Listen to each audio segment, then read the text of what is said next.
माता के नाम पर आपने जो राम के नाम की एक युवा सेना बनाई है। आत्मीय सभी युवा मित्रों, रामाय रामभद्राय रामचंद्राय वेधसे रघुनाथाय नाथाय सीताय पते नमः। इन्हें जैसे हम प्रातः स्मरण करते हैं, जैसे सुबह में उठने के बाद में अपने दोनों हाथों के हथेलियों को सामने रखते हुए हम एक स्तुति को करते हैं, कराग्रे वस्ते लक्ष्मी कर्मते सरस्वती करमूले तू गोविंदः प्रभाते कर दर्शनम। इन्हें आरंभ में सुबह का समय हमारे लिए अच्छा सा निकले, इसीलिए हम यह स्तुति करते हैं। बाद में इस भूमि को वंदन भी हम करते हैं। भूमि को हाथ लगा करके बोलते हैं, समुद्र वसने देवी पर्वत स्तन मंडले विष्णु पत्नी नमस्तुभ्यं पाद स्पर्श क्षमस्व में। क्योंकि हे मां धरती, तूने मुझे जन्म दिया, तूने मुझे यहाँ पर जीवन जीने का एक अवसर प्रदान किया, इसलिए तुझे भी हम वंदन करते हैं। उसी प्रकार हमारे आराध्य देवों को भी हम वंदन करते हैं।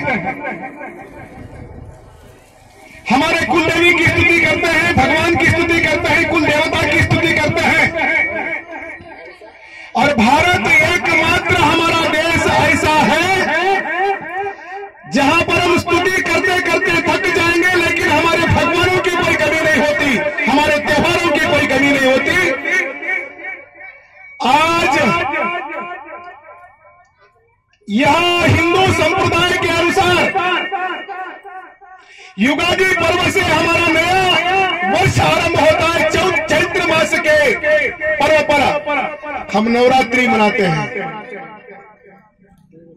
सारे दुनिया में कोई पैदा हो गया, उसके नाम के ऊपर नववर्ष मनाते हैं, लेकिन दुनिया में हमारा देश भारत देश ऐसा है जहां पर वेद शास्त्र पुराण, यहाँ की संस्कृति, यहाँ के जीवन पद्धति के आधार के ऊपर हमारे ऋषि मुनियों ने जो हमें दिया है संदेश, जो प्रकृति का परिवर्तन होता है। जनवरी के अंदर जनवरी का जो 30 दिसंबर की रात आती है, 31 दिसंबर की रात आती है, तो यहाँ पर कुछ लोग नववर्ष मनाते हैं। कैसा नववर्ष? रात में हाथ में बोतलें होती है। इस देश की संस्कृति नहीं है, हमारे धर्म ने हमें नववर्ष दिया है। युगादि का पर्व, युगादि से हम अपना नववर्ष मनाते हैं। और नववर्ष के दिन हर मंदिर में पूजा का पाठ होता है। और नवरात्रि में शायद यहाँ पर देवी की उपासना दक्षिण भारत में विजयदशमी के संदर्भ में होती है, लेकिन आज उत्तर भारत के सारे भागों के अंदर जिस प्रकार से नवरात्रि माता देवी को घर में विराजित करके देवी की उपासना करते हैं, इसी प्रकार से सारे देश में देवी की उपासना करते हैं, माता की उपासना करते हैं। क्यों उपासना करते हैं? क्योंकि नवरात्र के अंदर जिनके बारे में कहा जाता है, रघुकुल रीत सदा चली आई, प्राण जाए पर वचन न जाई। जिन्होंने लंका की जीत के लिए जब समुद्र लांघने का काम किया, तो इसी महाकाली की पूजा जिन्होंने 9 दिन तक समुद्र के तट के ऊपर बैठ करके भगवान राम ने महाकाली की उपासना की। ऐसे महान जिनके बारे में कहते हैं, राज आए तो किस प्रकार का राज आए, राज आए तो राम राज्य की तरह राज आए, इस प्रकार की बात जो हम करते हैं। ऐसे मर्यादा पुरुषोत्तम भगवान राम की नवमी आज सारे भारत में मनाते हैं। राम की स्तुति हिंदू संप्रदाय में, राम का नाम हिंदुओं के साथ में ऐसे जुड़ा है। अगर हिंदू परिवार में अपने घरों में अगर कोई बच्चा जन्म लेता है, तो पहले उसका नाम राम रामप्पा के नाम से पहले राम नाम का कान में फूंका जाता है। जब वो अंतिम सांस लेकर के जाते हैं, तो यही राम सत्य के साथ में जाते हैं। राम का नाम हिंदू समाज के साथ जन्म से लेकर के मृत्यु पर्यंत जुड़ा हुआ है। लेकिन अजीब विडंबना है, जिस देश में राम की उपासना होती है, जिस देश में राम की पूजा होती है, जनमानस राम की स्तुति करता है, आज हमें उसी भगवान के मंदिर के लिए संघर्ष करना पड़ता है। आज रामनवमी के संदर्भ में आपके सामने स्पष्ट एक बात रखने का प्रयास करूंगा। आज रामनवमी है और देश में भी राम राज्य चल रहा है, देश में भी राम राज्य चल रहा है। जैसे भगवान राम ने लंका पर जीत हासिल करके हिंदवी पताका फहराया था, ऐसे दिल्ली के तख्त के ऊपर भगवान राम के नाम पर शासन करने वाले नरेंद्र मोदी जी शासन कर रहे हैं, नरेंद्र मोदी जी शासन कर रहे हैं। आज हमें विश्वास रखना है कि रामनवमी हमें ऐसा आशीर्वाद लेकर के आए। निश्चित हमें भरोसा इस देश के शासन के ऊपर, निश्चित हमें भरोसा है नरेंद्र मोदी जी के ऊपर।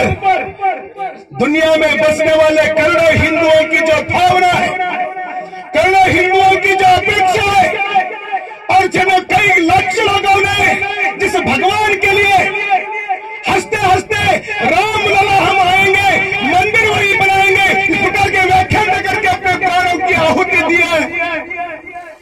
निश्चित रूप से आने वाले कुछ ही दिनों में हम सभी के आराध्य देव, हिंदुओं के आराध्य देव भगवान राम का मंदिर, भव्य राम का मंदिर अयोध्या में नरेंद्र मोदी जी निश्चित रूप से बनाएंगे। ये संकल्प हम कर लेंगे, क्योंकि हम तो हनुमान को स्तुति करने वाले हैं। हम बोलते हैं अगर हनुमान जी ना होते तो राम जी ना होते, जिनकी स्तुति हनुमान चालीसा के माध्यम से हम करते हैं। नित्य हनुमान चालीसा का पठन करते हैं, क्योंकि राम की ताकत बढ़नी है तो हनुमान जी की स्तुति भी होनी जरूरी है।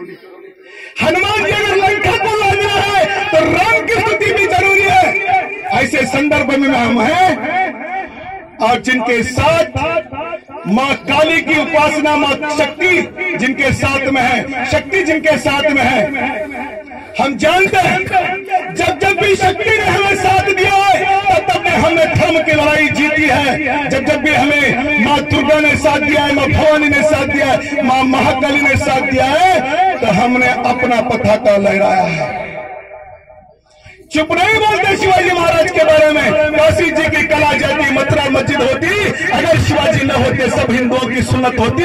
ये चुप व्याख्या नहीं कहा जाता, क्योंकि मां दुर्गा की भवानी ने आशीर्वाद देकर के छत्रपति शिवाजी महाराज को जन्म दिया मां जिजाऊ के माध्यम से, जिसके कारण हिंदू धर्म बच पाया।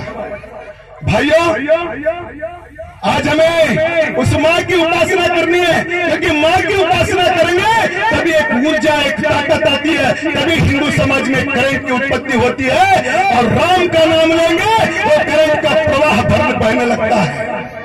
इस मार्ग में भगवान राम आज सभी को आशीष प्रदान करें और आने वाले दिनों में भगवान राम के आशीर्वाद से, भगवान हनुमान जी के आशीर्वाद से, मां शक्ति के आशीर्वाद से, मां महादेव जी के आशीर्वाद से हम सभी की भावना जो है, करोड़ों हिंदुओं की जो भावना है, ऐसा भव्य अयोध्या में सरयू किनारे राम लला का मंदिर बने।